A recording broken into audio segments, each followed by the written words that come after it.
Àlex, who spent several months living in eco-villages around Europe and spoke to me about the challenges and the perks of this experience.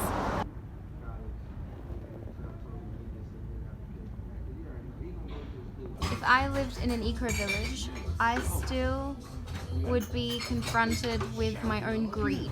Did you have thoughts like this as well, like greedy thoughts? Yeah, of course. Yeah, did you? Of course, because the thing is, when you live in an eco-village and you are part of it, because you can live in one and be not part of it. Mm-hmm. That's another different thing, because many people who goes there just goes like for one weekend.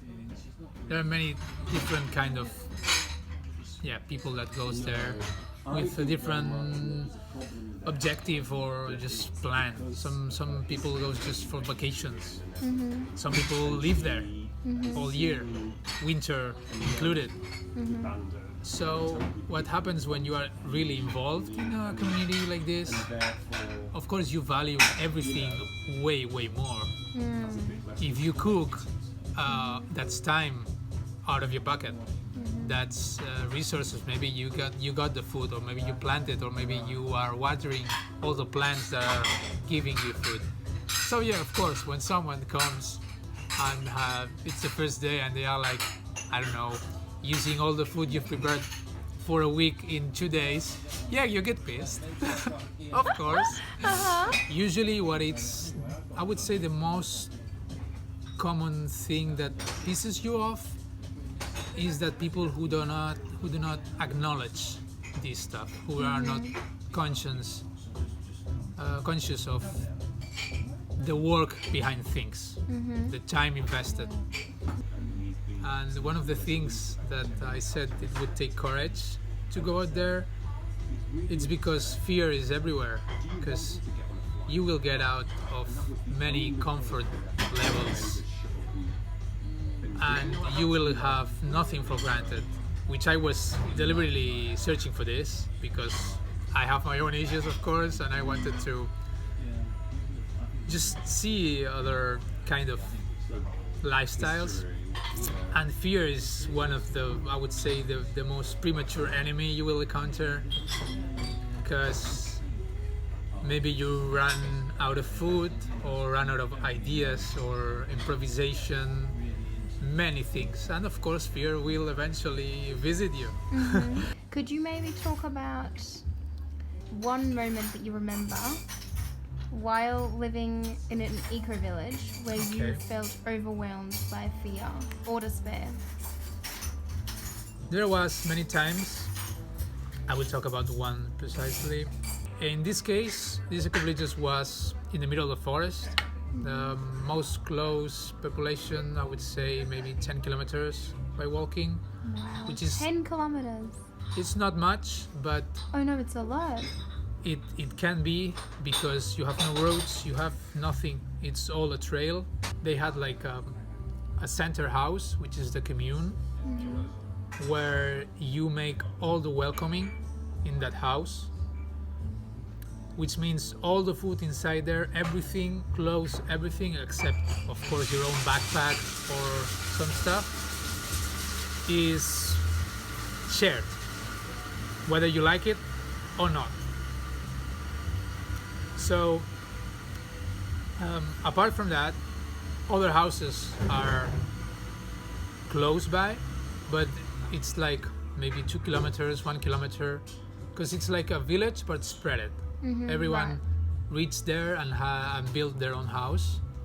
I went there and there was no one. I arrived there and there was no one. You arrived at the eco-village? Yeah, at the center house, and there was no one. I was alone for 3 days. What? Until someone showed up, because everyone has its own house. Yeah. There, so they have even their own garden. And without me knowing at that time, I was, well, the responsible, right, for the welcoming, because I was there. I was the only person. And in the third, fourth day, some people arrived which were not part of the community, and some which were. Which means, without me knowing, I had to take care of people who were coming like tourists basically, because one of the income sources of money it's people who goes there, spends the weekend, gives you 60 euros, and then they leave. So that's another thing. Of course, with the 60 euros, you do nothing in the woods. Yeah. So you have to take that 60 money. euros mean nothing in the woods. Of course, main issue is food. There was times that the only thing I had to eat was hazelnuts, for example, Oh my god. because they grow everywhere, and you had to like be creative. I also didn't have internet there, which was really great because you give more room for your improvisation skills, and you can be really surprised. I ended up making cakes of hazelnuts, many different things, all hazelnuts, but many different things. So, can I ask, in those 3 days, you arrive at the eco village, no one's there, Yeah. and you're by yourself for 3 whole days in the woods. Yeah. No internet, and you've got 60 euros that you can't spend because trees don't care about transaction. So, what did you do in those Well, 3 days? How did you spend the 3 days? Most of it searching for food, for some things I can In the eat. woods? Yeah. Just on the floor, Mostly, just yeah. looking at what was growing. Yeah. Also some fungi, which you should be extra careful with this. Because they might be poisonous, right? Yeah. Yeah. I knew how to make a fire, so I had some wood already prepared. So it's just taking some hazelnuts, some fungi, some plants. You can even use needles. I survived the needles a long way before reaching this particular eco village.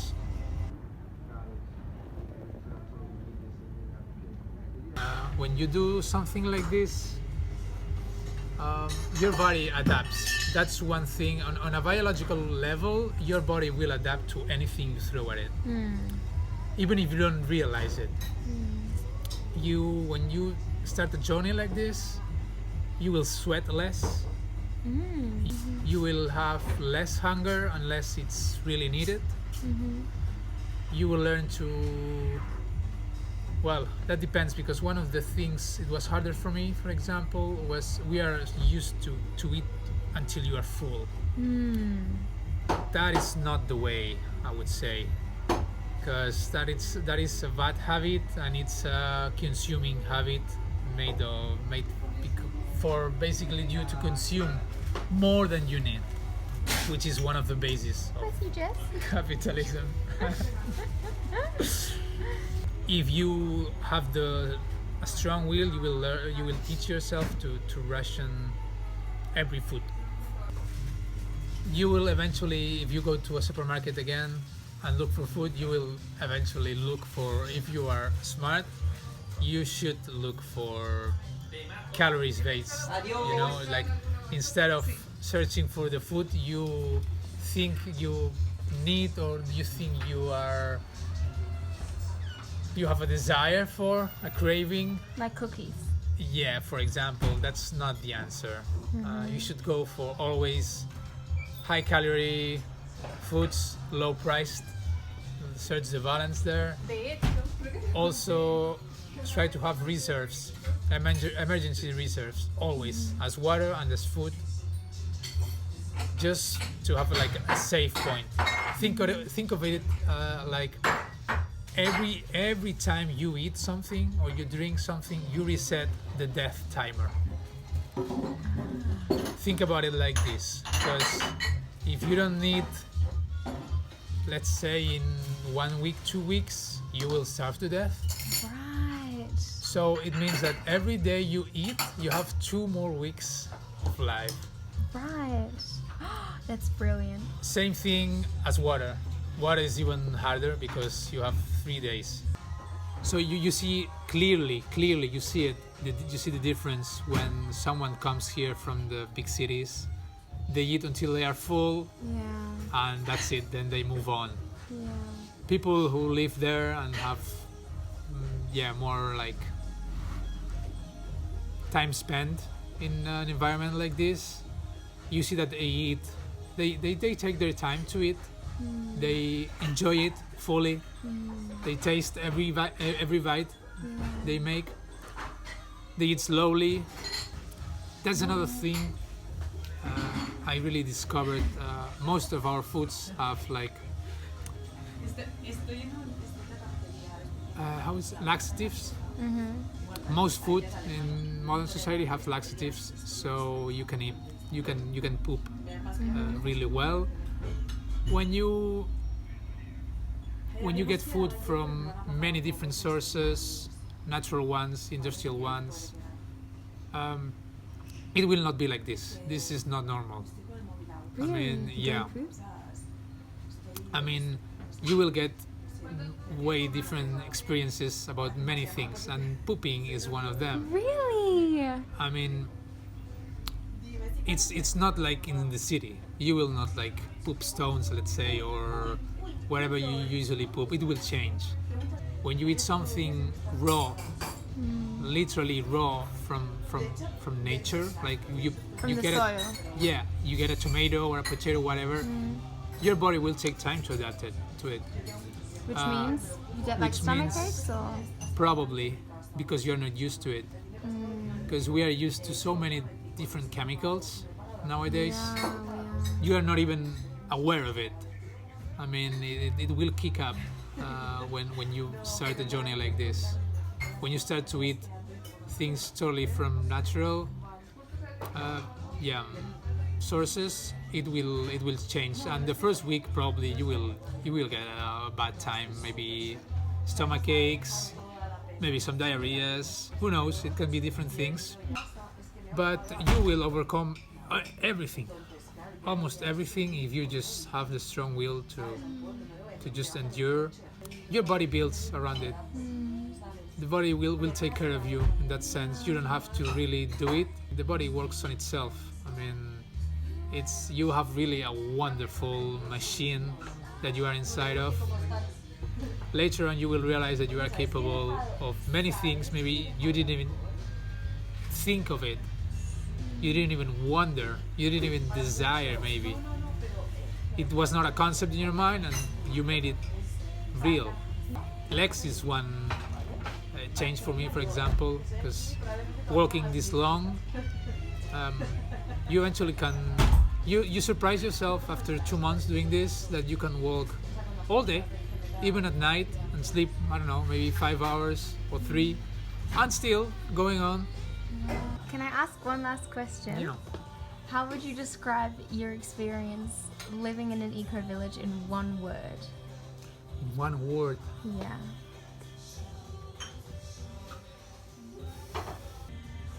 I would say present. I would say